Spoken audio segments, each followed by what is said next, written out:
Hey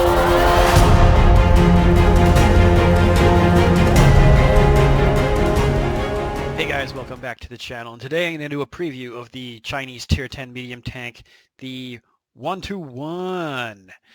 And after you've spent your 6.1 million credits, you're going to get a pretty decent tank. I like this probably more than Object 140 actually, and that's for a few distinct reasons. We'll just get into the stats real quick. The tank's pretty quick, 56 kilometers per hour. And it's got about 2,000 hit points, 1,950. The reverse speed's 20, and it weighs about 40 tons. So it's not the lightest tank in the world and won't receive quite as much damage when it gets rammed by anything. One of the things about the armor that is significantly better than the other Russian medium tanks, except for the Object 430, is the hull armor has 120 on the upper plate and lower plate, which is significantly better than the other ones have like 100. And I find I can just shoot right through them with anything that's tier 9 or tier 10. But this thing is actually a lot more bouncy, and I prefer the hull on this, even if it is a bit longer than the Object 140. The profile of the thing is a bit bigger, it's just a bit larger in every way than the Russian equivalents. The turret armor is also really strong. You got 240, and it's sloped in all angles. It's got a half dome sort of thing going on, and it's pretty tough right around the gun here. You're pretty much never going to pen through there. But it does have two fairly pronounced hatches on the top, and those are obviously weak spots. There's big spots to hit on both sides, so you're going to want to cover those up whenever you can. The side armor is 80. It's pretty much the same as a T-54, and your back armor is not so good either. But the turret's pretty damn strong, and if you can keep it hull down where you can only show about this and then rock back and forth, or even rock up on the side of a hill a little bit and angle the front, then you're going to bounce a lot of stuff because it's pretty tough. One of the things that it's a bit of a drawback for it, and you can see it right here, is the gun depression ain't so hot. It used to be worse. It used to be like minus 2.5 or minus 3 or something, but now they've buffed it, so now it's minus 4, which is only 1 degree worse than a T62A. So you can't have everything, but one of the things you do get with the, well, just finish off mobility a bit, but your horsepower per ton isn't quite as good as some other vehicles. You only got 14.87, and that's mostly due to the engine power is only about 580. And with how chubby the tank is, it doesn't make it it's probably the worst as far as mobility is, I think, out of tier 10 mediums. It doesn't keep up to the Object 140s. It doesn't accelerate as good. It does turn well. It's got a 50 traverse speed, but it's not quite as mobile as the Russian ones. Maybe it can keep up with the Object 430s and such, but I didn't find it was quite as good in the mobility area. And it's a little bit bigger, mostly longer. The next thing we'll talk about is the gun. The gun is awesome. It has like 250 something pen, 258, does 440 damage, and you can roll up well over 500 with it, and it's pretty awesome when it does. And if you're shooting HE, you got like 68 pen. So if you run into any of the light tanks, like the new Grill 15 or whatever the hell it's called, that one you can pen right through with the HE and do quite a lot of damage to it, killing a lot of stuff. So your DPM per minute is about 2,800. The next thing we'll talk about, it's got about a 9-second reload time, which ain't so bad. Accuracy is 0.35, which is pretty much exactly the same as the T-54, so it's fairly accurate. The aim time is 2.7. So it does get around pretty good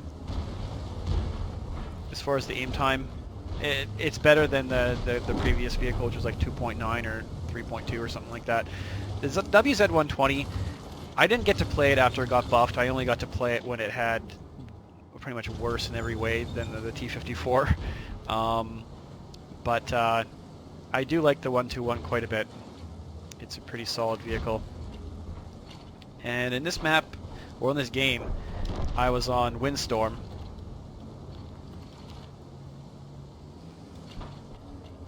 And just checking to see if I had a shot at that E75.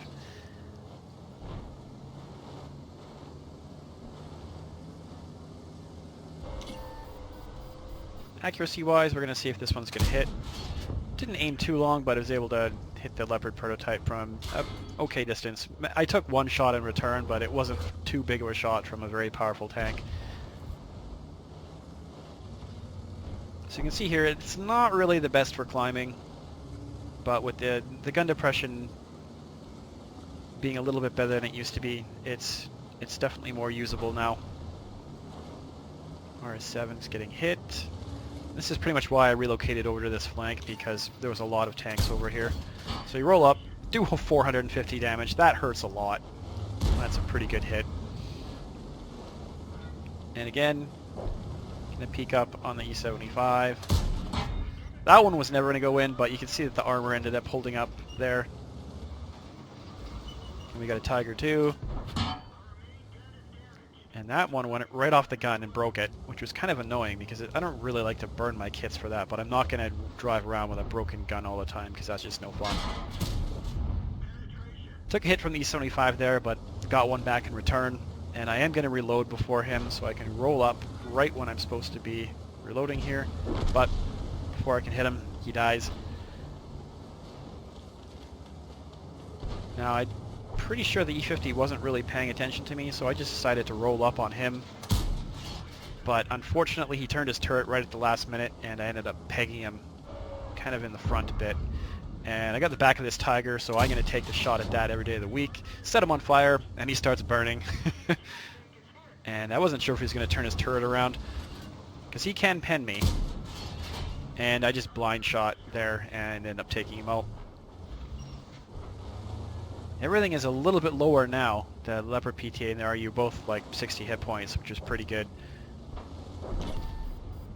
So I wanted to put a little bit of pressure on this E50. And I'm getting a little bit caught up on that wall. But then I see that the Leopard prototype is trying to run, so I'm going to stop. I'm going to aim.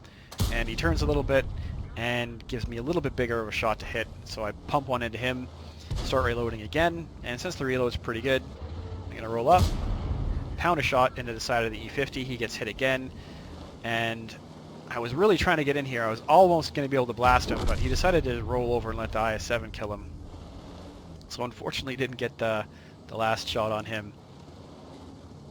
But now I'm going to use some mobility of the tank to get over here and try and help the 5120 and the T95. The AMX 5120 did a really good job in this game. He did a lot of damage.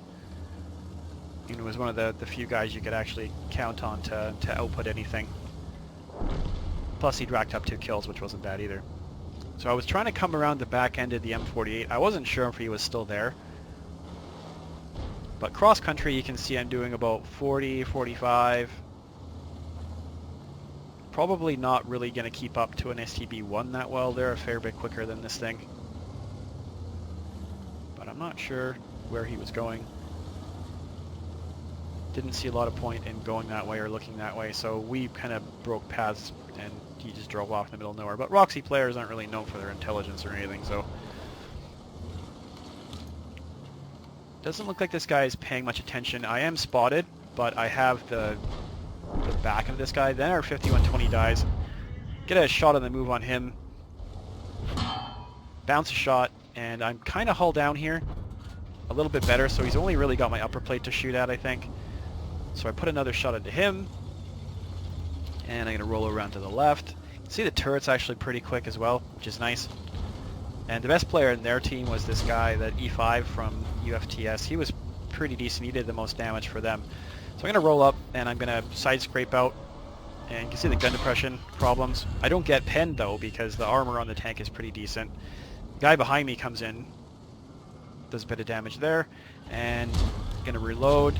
He puts a shot into the STB, but that lets me come around and reload again and put one into the lower plate on the E5. And the only tank left now is the T30, and he's facing off against our T95. So I'm going to come around and see if I can help keep the T95 alive and get a little bit more damage for myself.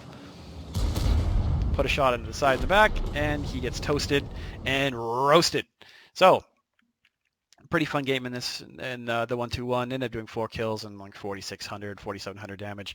And the armor actually held up quite good too. I think it was like 1,200 or 1,700 blocked in armor. And a lot of it was bouncing off the turret. You can see some pretty hefty dent marks in there. So the armor does work, which is one of the things I really like about it. You can see there's where I got shot in the side when I crossed the field at the beginning of the game. The armor's great. The mobility is good, but not great. It's probably the worst of the tier 10s, but that's not really that bad because it's probably as good as any of the tier 9s for the most part. Like it's really, really not bad as far as mobility goes. And the gun's fantastic.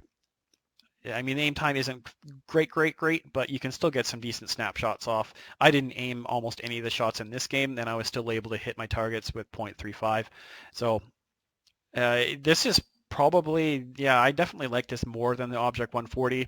I don't have my T62A yet. It's the next one I'd like to get, but it's definitely not a bad tank, and it's a good complement to if you like your medium tanks, especially your tier 10 ones.